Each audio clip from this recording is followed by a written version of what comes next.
Hello, my thinking, inquisitive 1585ers. A warm welcome to you all, especially if you're new here. And thank you for stopping by. I'm your host, Clyde Phillips. Please remember to hit the like button, subscribe, hit the notification bell, and share this with everyone you can. It really helps us beat the algorithm.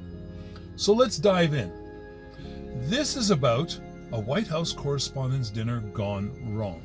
Again, interviewer is Ara, and I am the interviewee.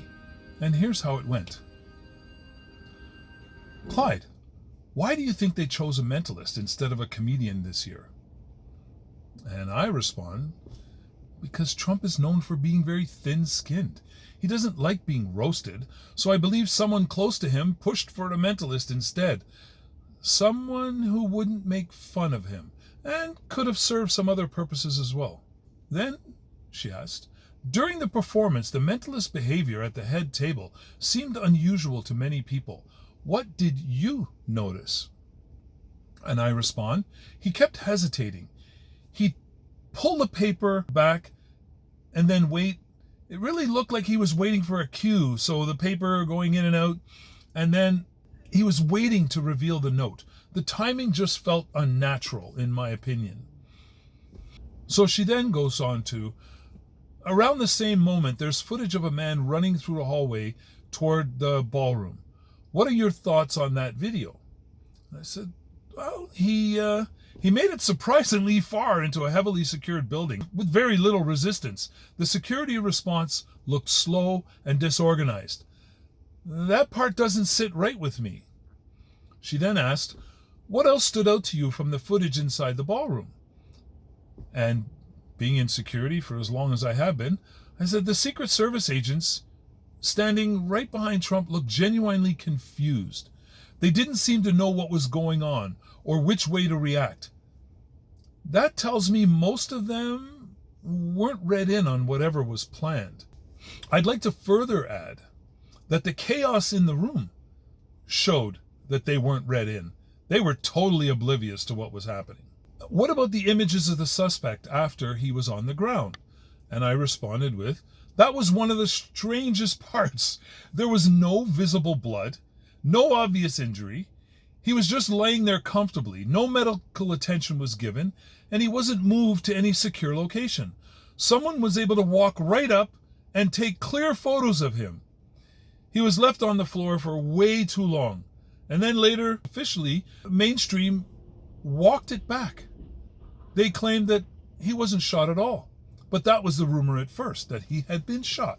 So I was expecting to see pooling blood on the floor, or at least some damage to him physically that would make it look like he was apprehended.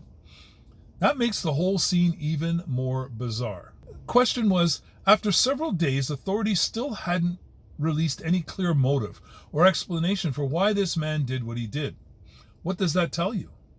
I said, well, it makes me think he was likely a patsy, someone who was manipulated or set up. His background doesn't match someone who would do something like this on his own. And the interviewer went on with, so when you put all these pieces together, what's your overall conclusion? Of course, sorry, but I said, because of the way it was horribly done and absolutely not spontaneous in almost any way possible, I said, I believe the event was staged.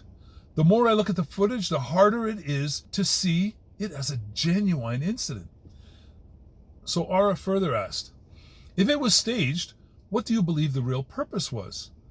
I said, well, to me, it's pretty obvious, to generate massive public sympathy right before the midterms. Trump has said in the past that he could stand in the middle of Fifth Avenue and shoot someone and not lose any supporters or voters.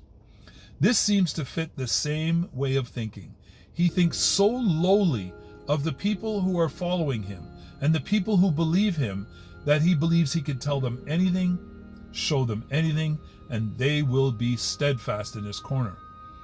But I'll be honest, there's still a small chance I could be wrong, and I'm willing to admit that. Please remember to hit the like button, subscribe, the notification bell. Oh my Lord, and share this with everyone you can.